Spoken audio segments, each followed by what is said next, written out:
Hello, everyone. It is Zena Krogadal, your American Dream Makers host. I have a very, very exciting guest this morning, and he is going to impart a lot of great wisdom.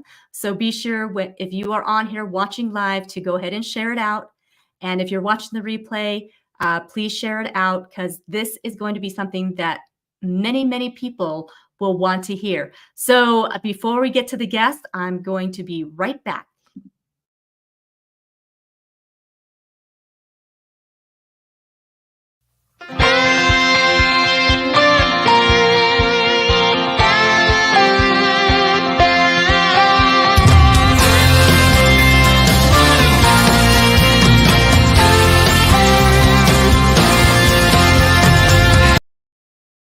All right. So I am Zena Krogadal, your American Dream Makers host. I do believe that the American dream belongs to all of us. And not only can you achieve it, but you can go beyond.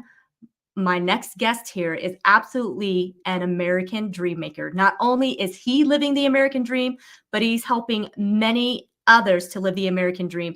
This is Dr. Terry Wager, and I met him on the Grow Live Academy with Ken Walls, and he is absolutely a fantastic guy, and you are going to love him. So without further ado, here is Terry Wager. And hello, Terry. Hello, Zena. How are you? I'm doing very well this morning, and it is such an honor and a privilege to be able to have you on this show because I know you are an extremely busy fella doing all sorts of awesome things. So, Terry, where are you currently living right now?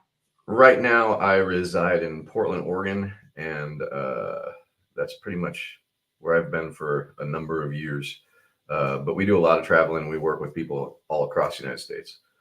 That's awesome. Well, thank you so much for being here. Absolutely. So tell us a little bit about yourself. Tell us, whatever you want to tell us, but tell us a little bit about yourself and how you ended up doing what you're doing now. Oh man, that could be a long answer. It could be hours, but a little bit about me. I was a clinical psychologist, and I actually retooled into working with businesses probably about 2015, 2016. And I really like the way that business systems work, and I like the people systems more specifically. As a psychologist, I trained with emotionally disturbed kids, and I worked with highly aggressive inmates in my internships and things like that. And I've just noticed that I really like working with challenging things, and I had a lot of family systems background and that type of thing.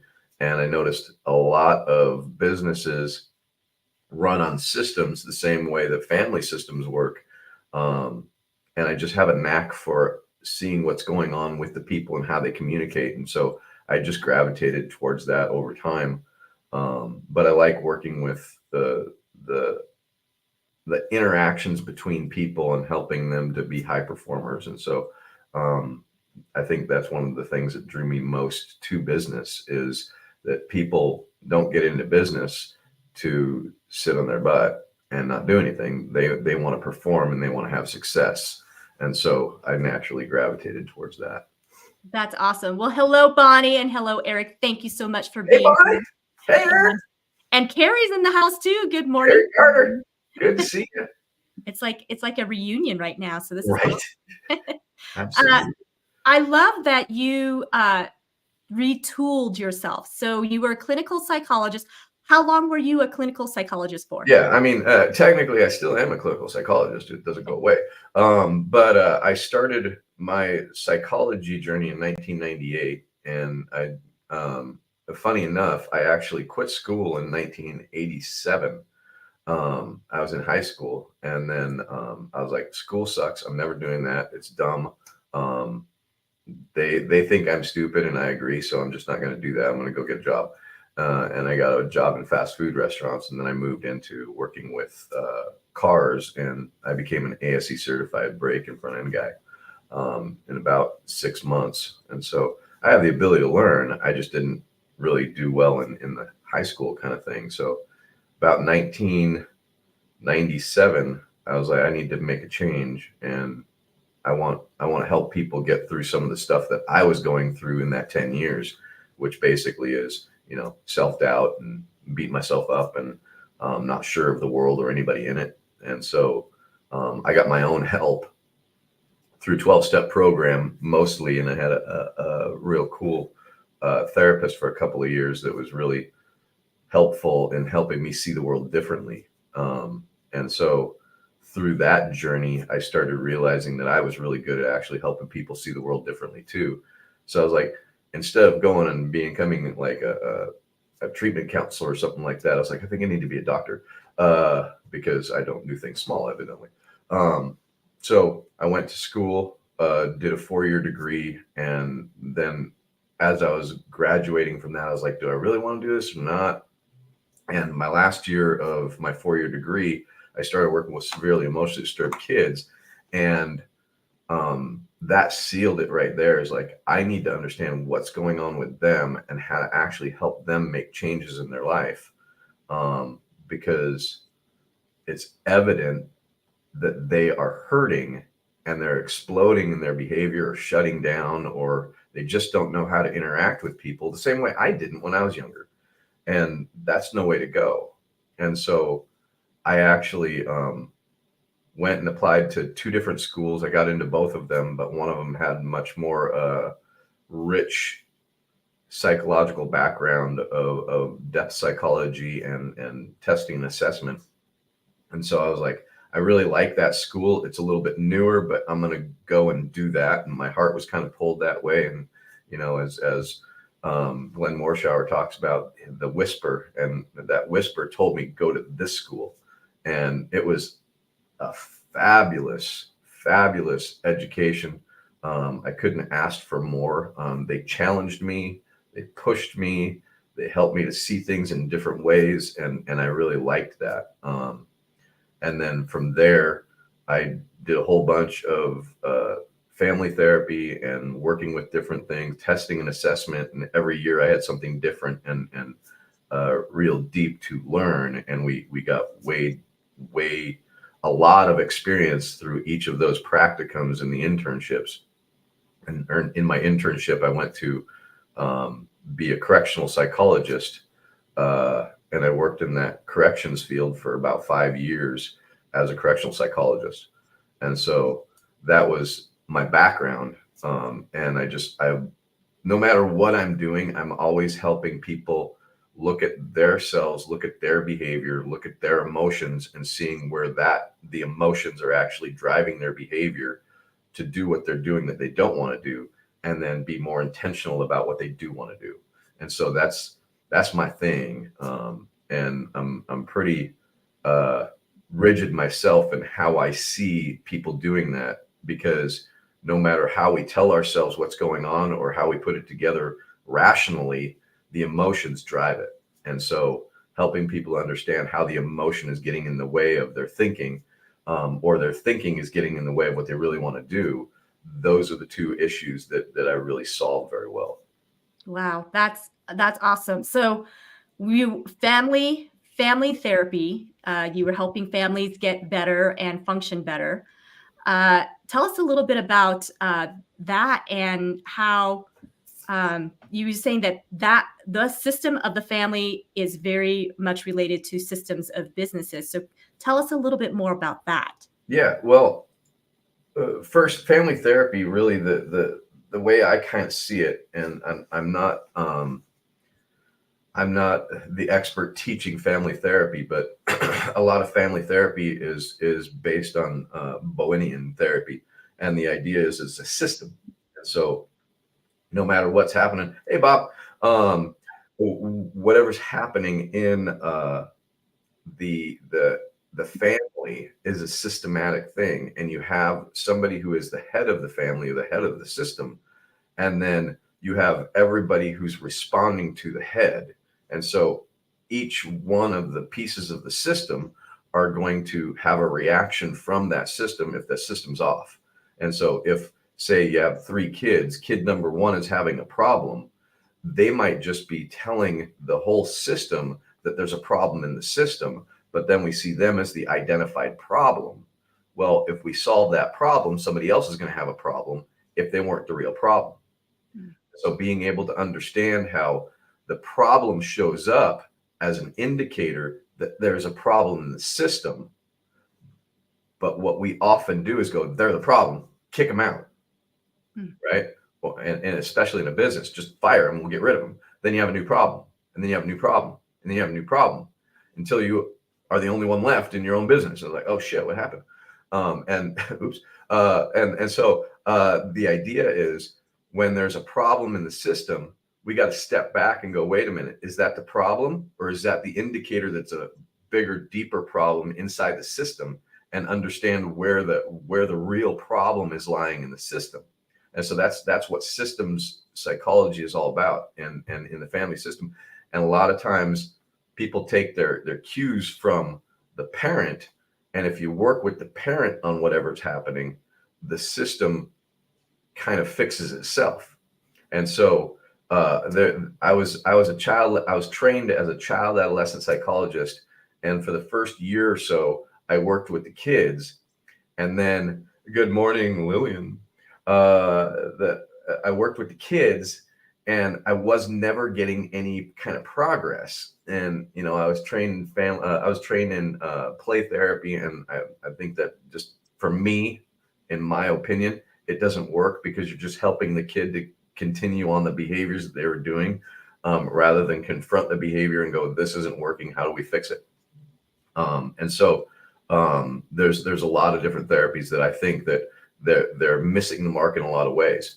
But what doesn't is helping the leadership of a family or business look at how they're actually communicating and setting the standards. And that's where I see that family systems really work in business systems too, because a system is a system. And you're going to have red flags pop out anywhere. And usually the red flag is just the one that's experiencing the fallout or the consequences of a system having a problem. And so when you go, okay, they might be having a problem, but they might not be the problem. They might be experiencing the most issue, but it might be over here. And so step back, look at the system. And that's what I found. And like I said, I was working with families. The first year I worked with kids, and I never really got any progress. I stopped and I sent the kid to the playroom, and I worked with the parents. And all of a sudden, every family I worked with just changed really quick, because we worked on the system starting from the top down. And so when I started working with businesses later in life, I realized that no matter what I do at the ground floor, it's not going to change the system unless you start with the C-suite or you start with the owner of the business. And so that's where I like to start, is going, okay, what are you wanting this place to look like? Why do you exist? How do you guys behave? What's really going on here that you want to have going on here, and what's not working? And really kind of assess and identify where the problems are emanating from in the system, rather than identify a person that might be a problem, because people aren't problems, the system is. Yeah. Wow. That's amazing that you have that gift to be able to look and pick out right away where the problem is, because you're right. Times the symptoms show up as behavioral issues or whatever it is, but that's not the root of the problem. And so in helping others to understand that there's a deeper root, how challenging is it, Terry, for you to say, okay, that's just the symptom, but let's figure out the root of the problem? How receptive are people to hear that? Well, it all depends. I mean, some people are very open, and some people are very, very resistant. And for me, it's really, I learned this phrase, roll with the resistance, when I was doing motivational interviewing. And rolling with the resistance is whenever you hit somebody that's resisting or pushing back, they have some kind of fear going on, and that fear is causing them to resist. And so if I push on it, they're going to resist more. And so the resistance is actually coming from me scaring them. And so what I do is I bring a lot of levity into the conversation, and I bring a lot of agreement with, okay, pretend it's you for a second, Zena, and you have a problem. I go, you know what? I can totally get where you're coming from with the way you see what you see. Explain to me more about how this is. And as I have you explain more, I'm building a relationship and building a connection with you. And as you explain it, I go, wow, that must, if you're discouraged, that must sound really discouraging, or you feel like everybody's against you. It feels like you're really disconnected. And so identify the emotions that you're experiencing as you tell the story. And that creates a bond between me and you that I go, what if we looked at it a different way? And totally agreeing that where you're coming from, this is the problem. But what if there was something else that you weren't able to see right now? And everybody, after I identify the emotions and connect with them emotionally, they're way more open because I heard them. But I didn't just repeat what they said. I actually identified the very emotions that they're experiencing. You're feeling really powerless. You're feeling discouraged. You want to go here and you're down here. You want to have everybody on board and you feel like they're all against you. That's got to be really, frustrating. And I would, in your situation, feel really discouraged and probably a little bit despair. It might be, we don't want to admit that all the time, but that's probably where I'd be feeling. What about you? And then they go, hey, kind of, yeah. Okay, great. Do you want to fix it? And then they go, well, yeah. Okay, great. Let's talk about how maybe we can look at it differently. And then I go and start putting my hypotheses out there, and I put them out as possible. And then as soon as I put them out as possible, I go, that's probably not it. You're probably right. And then they go, no, maybe you're right. And so I play with the way the communication is, and I put it out there that this is possible, or this next step is maybe a different way of looking at the same problem. And, dollars to donuts, they start grabbing onto what I'm saying. And they go, well, okay, well, if that's true, then maybe this is true. Maybe this is true. And it starts to break the resistance very quickly. I actually have a business that I just started working with a couple of weeks ago, and they had two different competing visions, and they were very, very in opposition to them. And I had to do this very thing. And so as I'm talking to the owner that's going to keep the business and all, I can totally understand where he's coming from. And then the other guy who has a different vision for what's going on started talking about what was going on and how he's the hero of the thing and all of this stuff. Absolutely. I can see exactly where you're coming from here. And you're not wrong the way you're looking at it. However, it might not be the right way to look at everything, but the way you're looking at it, I can see where you're coming from. Right. And so there's a lot of agreement, and I'm not placating anybody. I just really actually see from their point of view what they're talking about, and then go, well, let me ask you this. The way it's going, do you want to stay? He's like, well, it's going to stay this way. No. I'm like, okay, so you really don't want to be here. Let me ask you this. If you knew now, or if you knew then what you knew now about the whole business, would you be here? Well, no. All right. Sounds to me like we got to look at this in a different situation, that this is two different businesses, and you're running one and he's running another. And maybe we need to separate that. And within, 2 minutes of, 4 years, I worked with them, that they were stuck in this mire of not being able to move forward. And they've lost a couple of $1 million in this business, this auto business. The auto business is not that difficult. But the people are, because the people are not connecting. Within 2 to 3 minutes of that part of the conversation, and I was with them for about an hour and a half. But within that just couple of sentences, they're like, yeah, I think that's it. And so now we're looking at separating the two businesses and having the one guy very happy with the other guy, and the other guy happy, two guys happy with each other, and just realizing they're working two different businesses. And they're going to part ways on a very amicable relationship, realizing that they got two different visions, two different businesses, and neither of them wishes harm to the other, and they actually want to help each other, just not in the same business.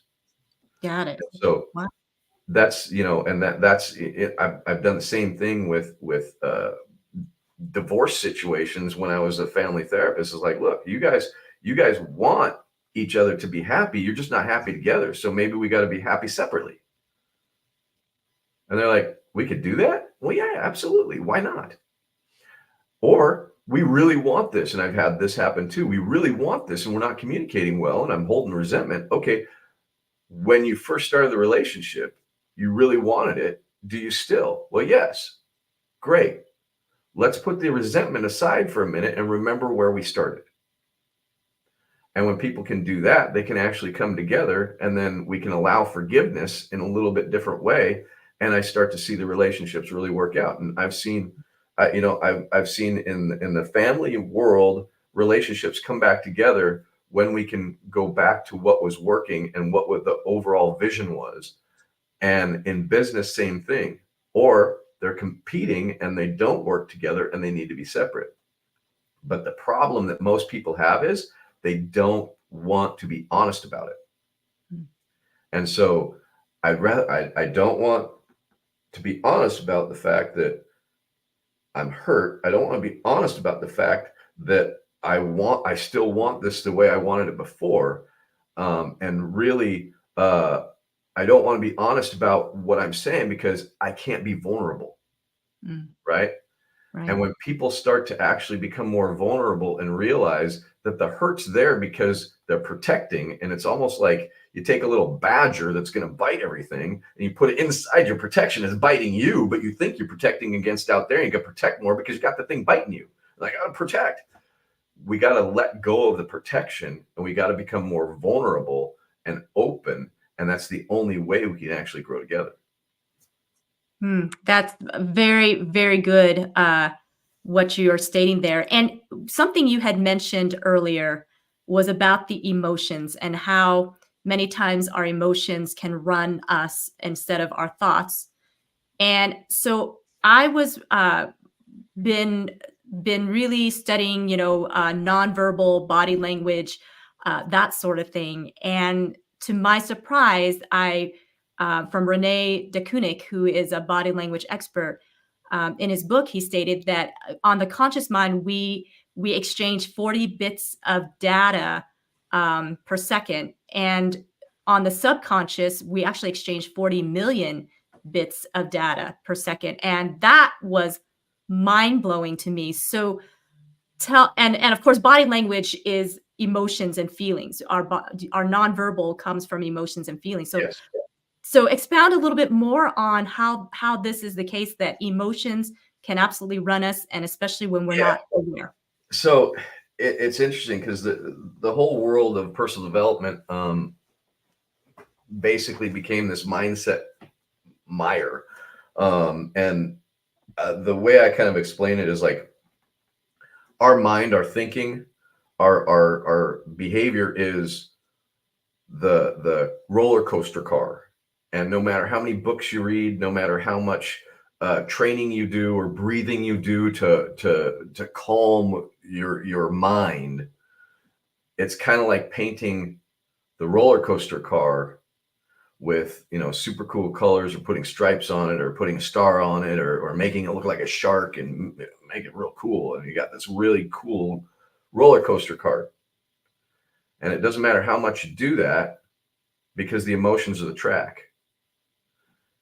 And if the track is going like this, you have a very, very well-educated mind that is running all over the place. And that's our emotions. And so if we don't smooth out the track, our thinking can't smooth out either, because it's sitting there going, it's not supposed to be like this. Oh my God. No matter how many books you read, breathe, breathe, breathe. And then you're freaking out trying to breathe the way Tony Robbins teaches you, or whatever, or the Wim Hof method. Try to do Wim Hof while you're going down, this killer thing. You can't do it. But if you identify your emotions and let them go, your mind actually settles down. You come into a place of peace, a place of balance, where you can think very well easily. And so it's the emotions that trigger all over the place.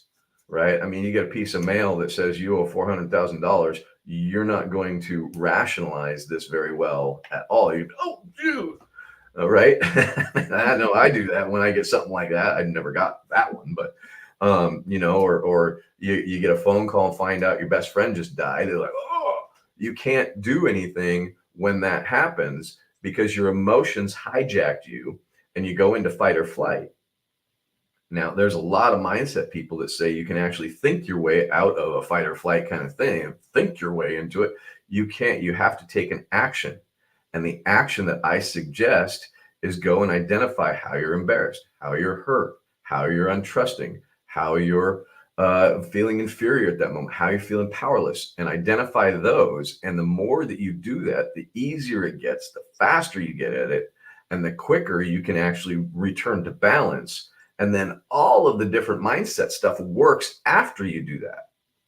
But if you don't do that first, you're trying to mindset your way through something and it turns into an absolute grind. Meanwhile, you're full of crap because you can feel it inside that you're all over the place, but maybe people won't notice. That's called imposter syndrome. And it's because they're not identifying what's going on with them emotionally, but they're trying to be like what they were taught they should be instead of actually identifying where they're at right now. And that's the big problem with most people is we're trying to fake it till we make it instead of identifying the emotions and then acting as if they are okay because my head is telling me stories, but emotionally I am okay. I identified my emotions. And so acting as if is a very, very okay thing to do, but faking it till you make it, you're avoiding emotion. That's great. So I've got a question for you now. So I was brought up in a very traditional Vietnamese family, Okay. and in I think this is a generalization because this isn't Sure. everyone, but the generalization is that as someone that was raised, I was very much taught to be very logical, and emotions you were not to display. And so I grew up into an adult, and many people would tell me, I can't tell what you're thinking. I don't know what's going on. And I have not walked around as an emotional person. Now I've learned to tap into that, in this last, maybe 5-10 years more, trying to be more emotional. But my question would be, so for those that run more on the left brain side, the logical side, and don't display a lot of emotions, versus those who have a lot of emotions and can play that out, and on the right brain, who has the more emotional drive? Because I'm Well, curious. that's a great question. We're all human, and so every one of us have the emotional drive. It's just the often the people that think that they're all stoic and they don't show emotion, well, they've muted the hell out of it, but they're still emotional. And if you watch them, they're betraying themselves all of the time by not allowing themselves to feel and not being present. If you've ever seen, oh, he's stoic. Oh, what does that mean? He's not really actually connected to the rest of us, and he looks like one of the walls while we're all here, right? And so what they've done is they've muted themselves to a point that they don't maybe experience the sorrow, or they don't experience the disappointment, or they don't experience this, and they're just all cerebral and rationalizing and intellectualizing at such a rate that's incredible. But they also look like this. Yes. And so it's like, oh, I love talking to that guy. And every time I talk to him, that guy kind of just explains away anything, and there's no real fun in it. Well, that's somebody who's emotionally cut off from themselves, and they're missing out on what this life is about. Because when we cut off the sorrow and the disappointment and despair and all of that, we also cut ourselves off from joy. We also cut ourselves off from empowerment and courage and all of those things, and we just walk around like a wall. And we get taught that, and it's funny because those are all coping mechanisms. And we have all kinds of coping mechanisms. And a lot of therapists love to talk about building your coping mechanisms. And I say, if you're building your coping mechanisms, what you're building is the ability to cope without emotion. And so you're building your avoidance of emotion when you're working with coping. Because what we're trying to cope with is our emotions that are getting triggered. And I guarantee that that person who is the stoic guy, you put me in a room with them and I know they got a problem, I'm going to have them either crying or exploding very quickly because they need the emotional release, but they're a cannon and they're stuffing all of the emotion into this cannon. And they're like, there is no problem. Meanwhile, they're stuffing all their emotions so down deep, and it's like they got a tamping rod, and they're shoving it down there, and they're putting explosives in there. And sooner or later, this stoic person that never has any emotion will explode. And then, funny enough, after they explode and they cause all kinds of problems, they're like, oh man, I feel much better. But then they go right back to their same pattern of putting it away, right? And what we really have to be able to learn to do is to identify the emotions as they come instead of stuff them. And we don't do that well because we believe our emotions are negative or they suck or whatever, and they're just emotions. And they're the essence of what this life is about. And if we can't experience the sorrow, we can't experience the joy. If we can't experience disappointment, we can't be gratified. And so we have to allow ourselves to experience all of this stuff. And, I see it all the time in business. They say business isn't personal. Yes, it is, because we're involved in it. Oh, there's no place for emotion in business. Yes, there is, because we're involved in it. And the reality is if you take emotion out of business, you have e-commerce. Right? And you don't need anybody involved in it. And there is nothing. And it's just a bunch of Amazon things delivering to Amazon, and the Amazon actually uses this stuff, and it turns into we're all robots. We need emotion to be able to have the experience. And why the hell would I show up to a business that had no purpose? Emotion gives us the purpose. And so it's super important to have and super important to appreciate and pay attention to, because, I'll ask you, Zena, if you were working in an office, I know you had an office job a while back. If you went in there and everybody was robots, would you want to be there? No. No. And so we want to enjoy each other. We want to have that. We want to have the excitement of what's going to happen and what's happening. We want to have the drama. We need drama in our life. And I'm not talking about being a drama queen or king, but we need drama, because if we don't have anything that's interesting, we lose interest. And the ADD of the world and all the people that say they have ADD, no, you have a lot of boring shit going on. That's what's happening. And you're going off and doing all this other stuff because you're bored, because you're discouraged with what you're doing, and you're just continuing to do the same thing that's really discouraging to you, and you got to get a life. I've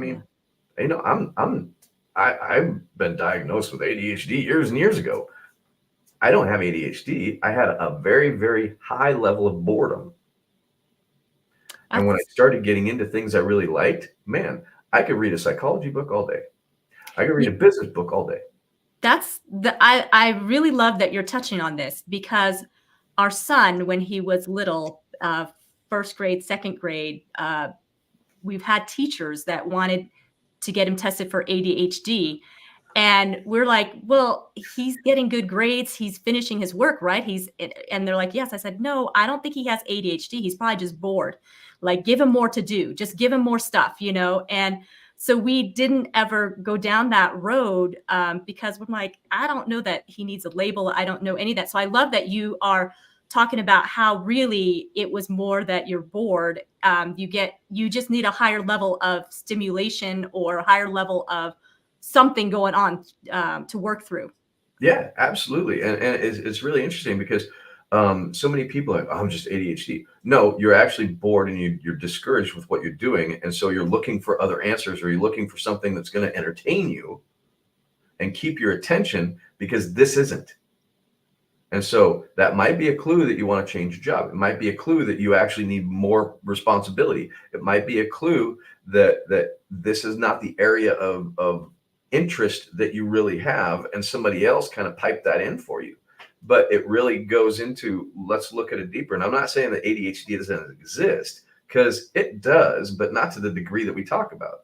I have my own ideas about autism too, and like everybody's autistic now, everybody's on the spectrum. Well, it can't be everybody. And so, yes, there is a small amount of people that are, and everybody else is just weird. And that's just a joke. I'm sorry.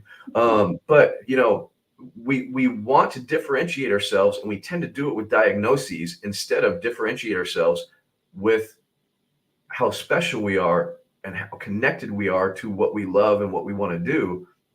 And I think we really need to stop trying to differentiate through diagnosis. Start differentiating by how you're treating people and how you're actually growing, and how you're doing some of those 6 needs that Tony Robbins talks about, with significance and variety and consistency, and differentiate yourself with those, because those are things, those aren't needs, those are wants. We want to be significant. We want to grow. We want to have love. Well, do it the best you can. Do it at a level 10. Then you're going to differentiate yourself, and you don't need to diagnose yourself. There's nothing wrong with most people. The biggest problem that we all have as people is we think there's something wrong. Mm-hmm. And when they came into my office when I was doing therapy, it's like, okay, I want you to understand that before you say a goddamn thing, the first thing that you got to realize is you're okay. You just don't know it. And then they go, oh, but I got all these problems. No, you're okay. You just don't know it. Now, if you can buy that and realize that all the problems that you think you have, you lied to yourself about, and you don't have them, we can work together. And they'd be like, I don't understand this, but that's intriguing. And then they sit down, and then I'd show them a model that I use. And it's a big model. Actually, I have it right down here because I use it all the time, but it's a very crazy ass model. And I show them this model, and I go, okay, this is where we all are. This is our behavior. This is our emotion. This is a human being on a piece of paper. And here's where you sit in this. And they're like, oh my God. And it's mind blowing. And then I start helping them to learn how to identify their emotion instead of live in their problem, which is their ego or their head. And when they start identifying their emotion, all the problems seem to go away, because all of our problems emanate from our head thinking about what if. Now, if you got, 10 people in a business and they're all emanating problems from their head going, what if? You're not having great communication, but you're having a lot of emotional upheaval. When we identify the emotion and calm it down, identify the vision for the business and where everybody is, and get everybody on board with that, it's very easy to move forward fast. Wow. That's great. So you had also touched on when you're looking at systems, and many times businesses, they'll have an employee that isn't performing or isn't doing the things that is expected. So they see them as the problem, but that's not necessarily the problem of the business. So, but what happens is that they tend to just get rid of that employee, thinking that's the problem. Once we get rid of them, we'll be fine. So how often and how receptive are these owners really open to hearing that you tell them, wait, don't get rid of that employee. Let's take a look a little closer, because that leaves them in a very vulnerable state. Like, wait a minute. So you mean there's a problem with me? Yeah. As a leader? And that goes back to, I had a cat hair in my mouth. That goes back to the idea of agreeing with them. Yeah, let's fire them. They're terrible. And I'll get on the let's let them go. But wait a minute, what if they're not the problem? And so I honestly, I get on board with what they're saying, and it's a very interesting way I do that. And in the beginning of working with my partner Christine, because my partner Christine, she's my partner in life, partner in business, she'd watch me do this, and she'd go, I don't know how you did that. And so we started watching how I do it, but I get on board with them. And so if you're like, oh man, this guy's a problem, I'd be like, yeah, you know what? I think you're right. That person's a problem. We should just get rid of them. And then I just go to the nth degree with, oh man, terrible. And I, be your biggest cheerleader around what you're thinking. And then I go, well, wait a minute. What happens if we do let them go? And so what I do is I get alongside you, and then I back up a little bit and back up a little bit, back up a little bit. And then you start backing up, and then we both back up together, and we go, oh, wait, now that we're looking here, all that stuff is probably true, but what if it's not? And because I've created that connection with them, and I've identified the emotion, and I've connected with what's going on, and I've connected with what their real desire at that point is, which is fire them, get rid of them back, never see them again. What if we're wrong? And then we bring somebody else in and they have the same problem.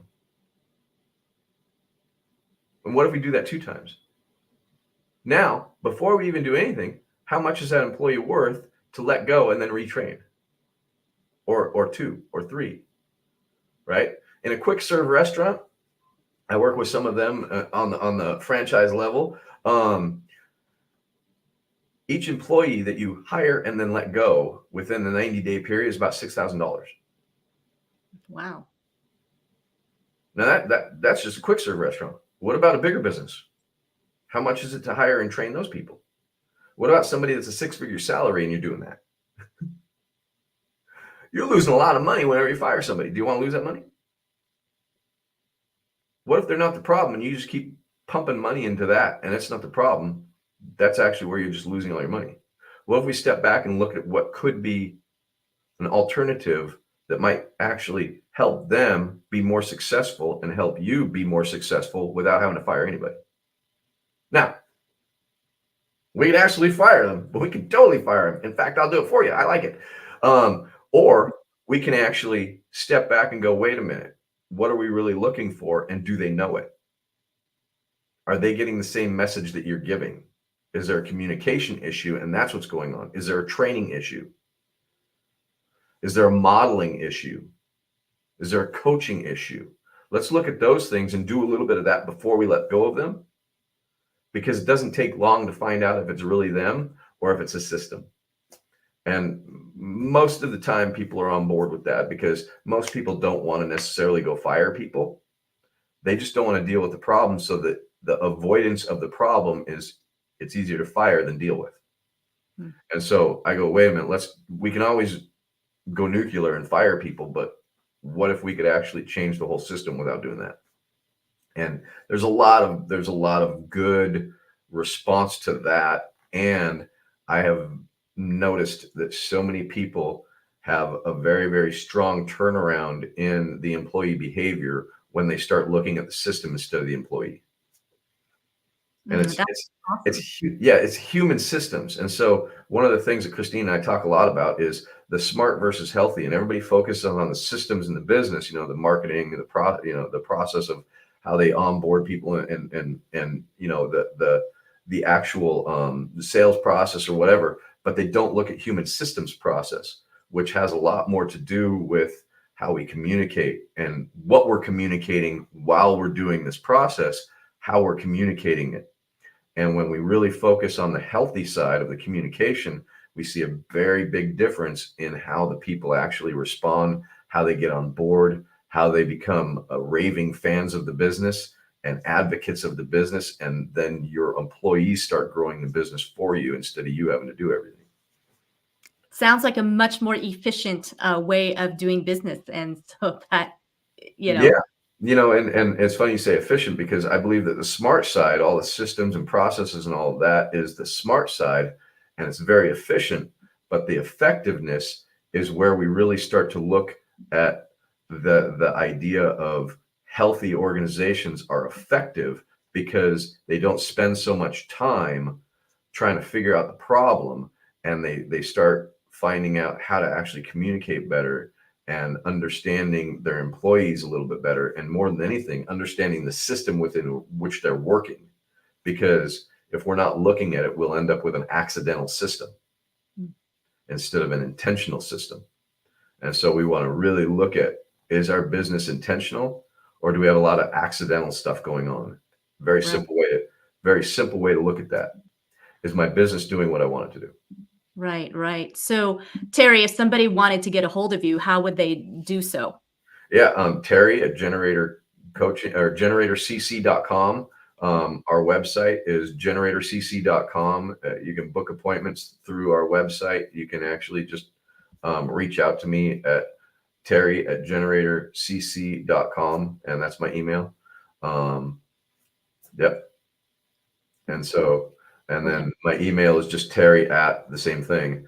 And we help with, executive leadership. We help with team dynamics and team cohesion.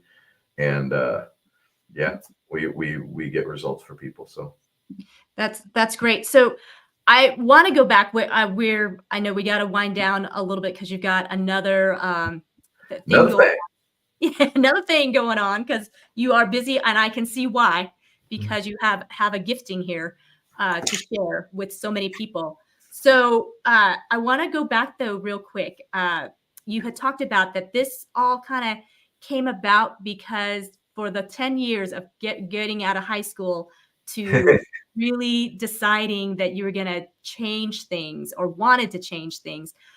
Give us a little bit more insight about that, because I feel like many people are there, and it may be at different age decades, because I feel like this is my decade. Like I finally got to a place where so time for change. So my journey was a little bit different, and I kind of got that grin on my face because I actually was a teenage alcoholic, and I had a lot of different problems. I had a very, very big self-esteem issue. I had a really big, I believe everybody doesn't like me kind of thing. And what it was is I didn't like myself very much because I was taking all of the information from outside of me and interpreting it into I just must not be good enough, and I just don't measure up to the way other people are, and I see things differently, and I'm different, and I don't fit in, and all of that caused a lot of stress on me. And then when my parents would say stuff like, oh, you're just so amazing, I'd be like, you're lying to me. And I just believed everything was, anybody that said something nice, they were lying. Anybody said something mean, I believed. And so very, very wrong, but it caused me to do a little drinking.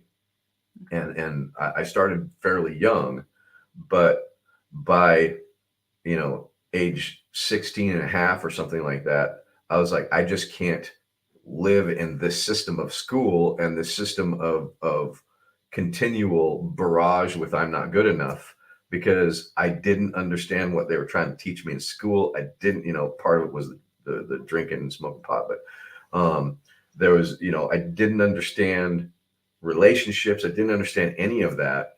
And it was because the way I was interpreting stuff so much that no matter what anybody said, I'm like, I don't think they're true. I don't believe it. And I just couldn't believe in myself enough. And so I took myself down a very lonely, dark path where I was going to, eke out a miserable existence in this unfriendly universe. And, everything was a grind. Everything was dog eat dog. And I ended up getting sober at 18 for the first time. And I went into a 12-step program, and I started learning the program. And instead of actually applying it to myself, I started helping other people apply it. And they got a lot of stuff, but I still had this freaking nagging thing that I'm not good enough and I don't matter, and that I'm not able to do the things other people are. And so I would help other people get sober, but I wasn't actually applying it to change my life. Well, that lasted about 3 years. I started drinking again. And it wasn't because I'm an alcoholic. It was because, well, my problems before were because I was young and I was stupid and impressionable. But now I'm 21, so I can do it. Bad idea. I just went right back down the same road. And I was trying to apply some spiritual principles from a 12-step program while drinking, and it just wasn't working. But I got more and more miserable, more and more self-hatred, more and more disdain, more and more cynical about the world. And then one night I got a DUI, and I was like, okay, if this is it, this is it. And I said, God, if you want me to die, just kill me now, which, God doesn't do that. So I thought that might happen, but it didn't. So I took that as a sign I didn't die, that maybe he wants to do something better with me. A little messed up thinking there, but, I was still drinking. So that was last night I had a drink. And funny enough, right after I said that, if you want to kill me, kill me. If you want to do something bigger with me, I'm yours. And the funny thing is like about 10 minutes after that, a guy who I had no idea was a friend of mine bailed me out. And I didn't even know for like months that he is actually the guy that bailed me out. But I got bailed out. I went to a 12-step meeting. I put my hand up and said, I don't know how to live my life. And I actually started working that program. And working that program helped me to introduce me to me. And so I started understanding who I was in a different way. And I started realizing that it was my head that was the problem, not my heart and not me. And so as I started that journey, that was in November 5th of 1995. And by 1997, again in November, I decided I actually wanted to go back to school for psychology and help people. But that was my journey. And, everybody has their own stuff. Mine was alcohol, a little bit of drugs, a lot of drugs, whatever. But not everybody goes there. Some people go with shopping. Some people go with relationships and serial relationships. Some people go with work. Whatever it is, we all have those things. For me, I was trapped in I was stuck in a trap. I couldn't spring. And as a result, it brought me to my knees where I asked a higher power to help me out. And lo and behold, my whole life changed in an instant. And then over the last 28 years, it's been incremental changes to really help a whole lot of people. But the reality is, as soon as I get selfish and self-centered again, I still have the same problem. Because when I'm trying to rely on me, things don't work. When I start accepting help and start working with other people, my life gets better. And I can work with other people as the person helping, but I also have to accept help. And that's where a lot of people mess up, I think, is they forget to accept the help.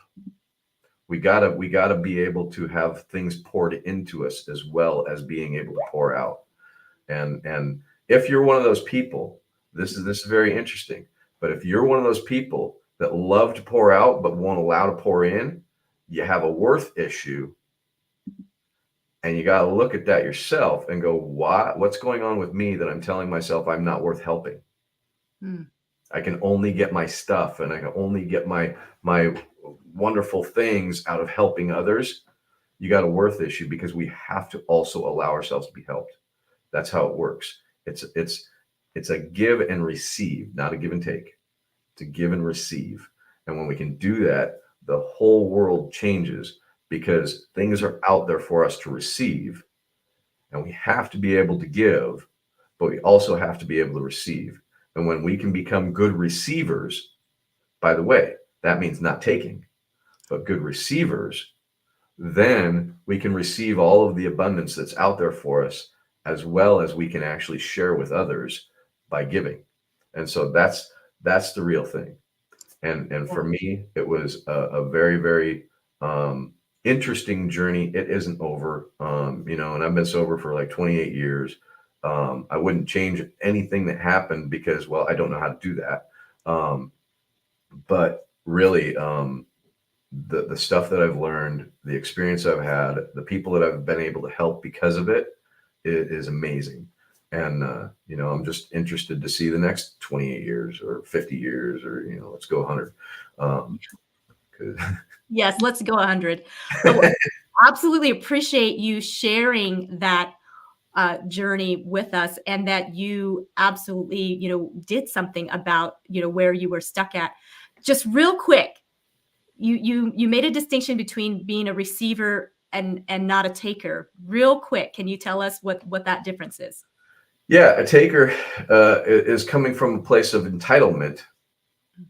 I should be able to have this. I want this. I'm going to go grind. I'm going to take what I'm going to get it. And we're going from a very, very dominating perspective of taking. I deserve it, right? Entitled and cocky in it and powerful and I'm going to get what's coming to me kind of thing. And they will. But the receiving is a place of gratitude and a place of empowerment and a place of humility and a place of equality. And I'm no better than anybody else that I can only help. I'm no less than anyone else that I can receive. And when we go from that place, we could be much more balanced in it and really realize that there are so many gifts out there for us to receive. But if we try to take them, they disappear. Mm. Beautiful. Thank you for giving that distinction. And absolutely, I had to learn to become a receiver. And you're right that it was a I'm not worthy issue, and God had to do a work in me to say, wait a minute, you're willing to give other people, but you're not willing to receive. That's actually very not a good place to be. You need to allow them to have the joy of giving, just as you enjoy giving. You also need to allow other people to have that joy as well. And like you said, when you're a giver and a receiver, it's a very joyous place, and you can't help but have lots of gratitude when you place those things into action. Absolutely. Dr. Terry, thank you so much again for being here. You gave us so many nuggets of wisdom, and I can't believe our time is already out. Maybe we can have you back on the show if we can squeeze you in from your schedule again, because I feel like there's way more in you to That would be fun. That would be fun. But I do ahead. have to go, but I want to do a quick shout out to Nick Ogilvy. He just had surgery yesterday, and I'm praying for you, and I'm rooting for you. So, and I know Zena is too. Absolutely. Yes, we are. Absolutely. And keep sending those prayers up. He's not out of the woods yet, but he definitely got off of that operating table. So that is step number one. And so you guys, yeah, absolutely. Thank you again. We'll see you later, Dr. Terry. Thank you guys so much for being here this morning. And if you found value in this, please go ahead and share this out. I mean, what an amazing man Dr. Terry is, and all the insights that he gave us. I feel so blessed this morning. So if you have not already liked and subscribed the American Dream Makers YouTube channel, Facebook, or even Zena Krogadol, I'd love to connect with you. So make sure you like, share, and subscribe. Love to connect with you real soon. And in the meantime, I want to say goodbye and have a wonderful day.